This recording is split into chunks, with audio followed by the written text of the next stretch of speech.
आइए हम विनीत गर्ग हमारे फेवरेट कमेंटेटर की कमेंट्री और इंटरव्यू सुनाते हैं कि राहुल द्रविड़ के बारे में विनीत गर्ग क्या कहते हैं।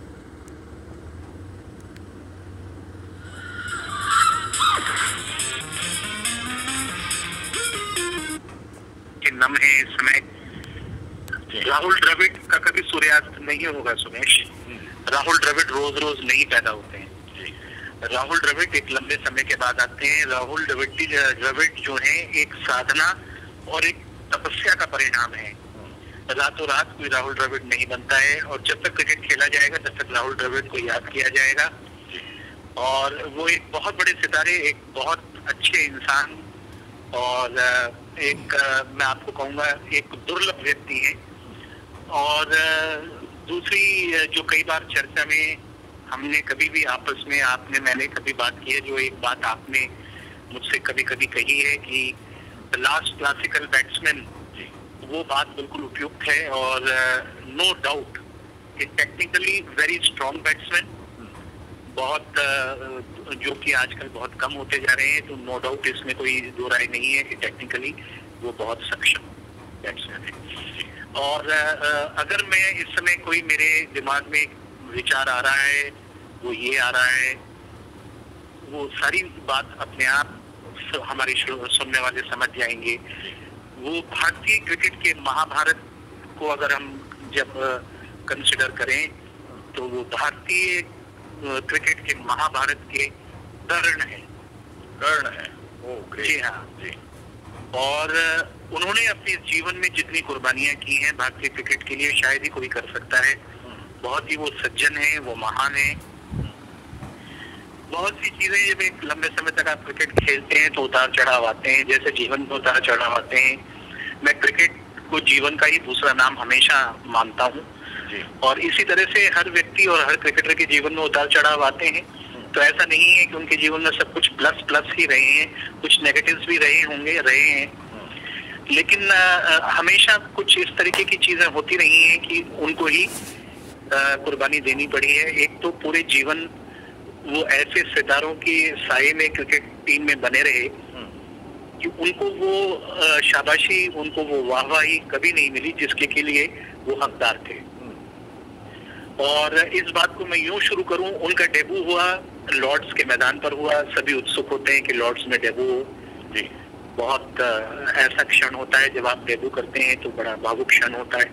और फिर लॉर्ड्स के मैदान में अगर डेब्यू हो तो वो उससे भी बड़ी उपलब्धि हो जाती है, महान हो जाती है वो उपलब्धि। लेकिन वहाँ एक और सितारा चमका और सौरव गांगुली भी उस मैच में डेब्यू कर रहे थे। सौरव गांगुली ने शतक किया, ये शतक से वंचित रह गए। सौरव गांगुली का नाम ऑनर्स बोर्ड के लॉर्ड्स में जो भी सेंचुरी बनाता है उसका नाम हमेशा के लिए बोर्ड पे लिख दिया जाता है, वहां ड्रेसिंग रूम में।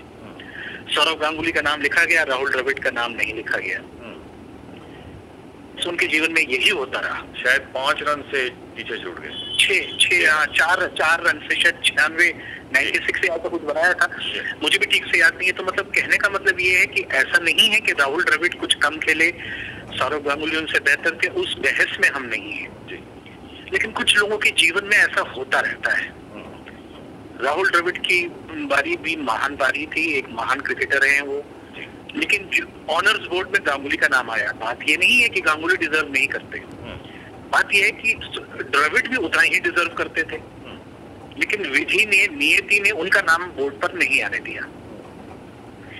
When you pay your credit card bills on Cred, you earn Cred coins. Use them to claim cashback and rewards. I know this sounds ridiculous. इसी तरह से पूरे जीवन वो क्रिकेट खेले, लेकिन उनसे बेहतर बैट्समैन टीम में थे जो कि ज्यादा फ्लैम्बॉयंट थे, ज्यादा आकर्षक क्रिकेट खेलते थे। तो इनकी तमाम उपलब्धियों पर उतनी शाबाशी इनको नहीं मिली जिसके ये हकदार थे। You mean to say he has been under the shadow of other players? And then फिर अगर आप देखें, कप्तानी मिली तो बड़ी अजीबोगरीब परिस्थितियों में मिली। सौरव गांगुली ने अचानक अपना ब्लेजर उतार दिया नागपुर में और एक डिफॉल्ट से इनको कप्तानी मिली। और जब कप्तानी पूर्ण रूपेण इनको मिली भी तो हलाहल विष इनको पीना पड़ा, क्योंकि वो ग्रेग चैपल युग था। गुरु ग्रेग के आ जाने से भारतीय टीम में जो उथल पुथल हुई, उसका सारा विष का ग्रहण इनको अपने कंठ में करना पड़ा। उस काल को ये सह गए, उस काल में ये कप्तान थे। आप समझ सकते हैं इन पे क्या गुजरी होगी। तो वो पीरियड इनका कप्तानी का जो हर व्यक्ति की हसरत होती है कि एक दिन वो देश की कप्तानी करे, और बड़े हसरत से, उस बड़ी अभिलाषा के साथ वो उस पल का इंतजार करता है। वो काल भी उनको ग्रेग चैपल के साए में निकालना पड़ा। 2007 का वर्ल्ड कप हार जाने से बहुत बदनामी हुई। वो डिबेकल था, बहुत बड़ा डिबेकल था। अच्छा, फिर उसके बाद मुल्तान में सौरव गांगुली नहीं थे, ये कप्तान थे, और सचिन तेंदुलकर अपने डबल सेंचुरी के बहुत नजदीक थे जी। पारी को घोषणा की गई, उसकी सारी बदनामी द्रविड़ को झेलनी पड़ी।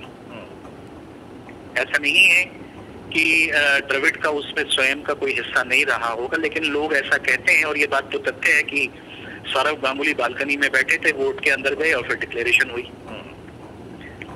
वो दाग भी इनके ऊपर लगा।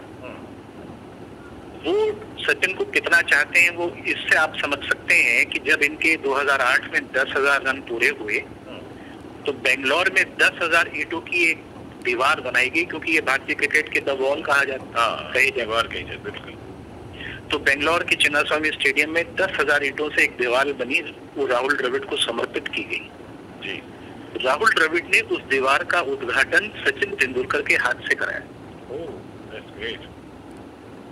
तो ऐसा नहीं है कि वो सचिन को चाहते थे या नहीं चाहते थे, लेकिन समय समय पे कुछ इस तरीके के काम हुए हैं जो उनके नाम मढ़ दिए गए हैं, और उनका नाम उससे एसोसिएटेड रहा है।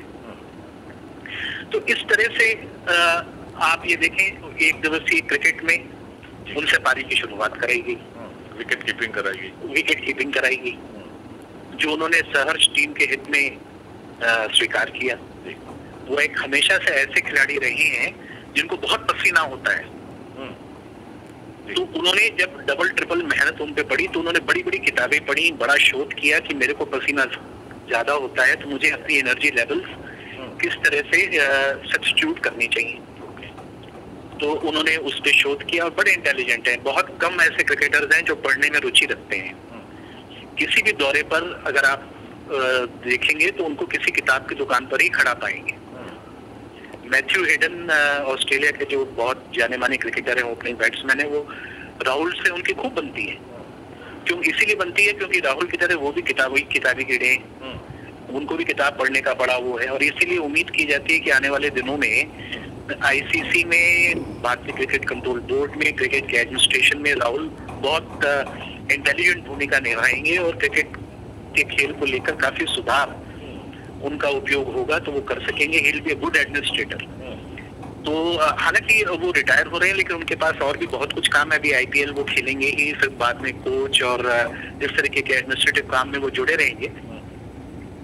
लेकिन राहुल द्रविड़ इस बात के लिए भी याद किए जाएंगे कि सौरव गांगुली के युग में जो सारी सफलता भारत को आई, उसका बहुत योगदान राहुल द्रविड़ की बैटिंग को जाता है। राहुल द्रविड़ ने, अगर आप याद हो, तो उन दिनों में बड़े बड़े शतक किए विदेशों में जी, और खास करके 2002-03 के सत्र में ऑस्ट्रेलिया में, जब हमने ऑस्ट्रेलिया को हराया, एडिलेड में उनका विनिंग स्ट्रोक, और उसके बाद अपनी कैप में लगे हुए चिन्ह को चूम लेना, वो बड़ा यादगार क्षण है जी। अच्छा, मुझे ये भी याद है कि 2003 के दौरे पर पाकिस्तान में वकार यूनिस की रिटायरमेंट पार्टी थी। कम उम्र में वकार यूनिस रिटायर हो रहे थे, वो भी बड़ा एक मार्मिक क्षण जो मेरे क्रिकेट जीवन की ब्रॉडकास्टिंग का है जी। तो उस रात में रावलपिंडी में उस पार्टी में अचानक हम लोगों के बीच में से राहुल द्रविड़ कुर्सी सरका के उठे कि मुझे माफ करिए, मैं अब सोने जाऊंगा। ओके। तो प्रश्न भरी निगाहों से जब हम लोगों ने उनकी तरफ देखा, तो वो मुस्कुराए और बोले, जी इसलिए क्योंकि कल मुझे दिन भर बैटिंग करनी है। ये एक ऐसा बैट्समैन बोल रहा था जो पहले ही शतक पूरा कर चुका था, लेकिन उसकी रनों की भूख, टीम के हित में उसका संकल्प इतना बड़ा भारी था, और वास्तव में अगले दिन उन्होंने दिन भर बैटिंग की और कुल मिला के 270 रन बनाए। तो इस तरीके का जज्बा था उस खिलाड़ी में, और उनके अपने कंधों पर वो सवार टीम को विजयश्री तक ले जाने में कई बार महत्वपूर्ण भूमिकाएं उन्होंने अदा की। हैमिल्टन में न्यूजीलैंड जैसे मुश्किल देश में जहाँ की बैटिंग करना आसान नहीं होता है, उन्होंने वहां पर शतक बनाए। वेस्ट इंडीज में बहुत अच्छा प्रदर्शन किया। फिर उसके बाद उनकी कप्तानी में 21 साल बाद भारत इंग्लैंड में जीता पहली बार जी, और 35 साल बाद हम वेस्ट इंडीज को हरा पाए। साउथ अफ्रीका में मेरे ख्याल से जो पहला टेस्ट हम विजयी हुए थे वो भी इनकी कप्तान, तो बहुत बड़ी उपलब्धि इनके जीवन की रही राहुल द्रविड़ की। तो सारी चीजें, सारे गुण इनमें मौजूद थे। फिर आप ये देखिए कि जब ये कप्तान बन गए ग्रेग चैपल युग में, तो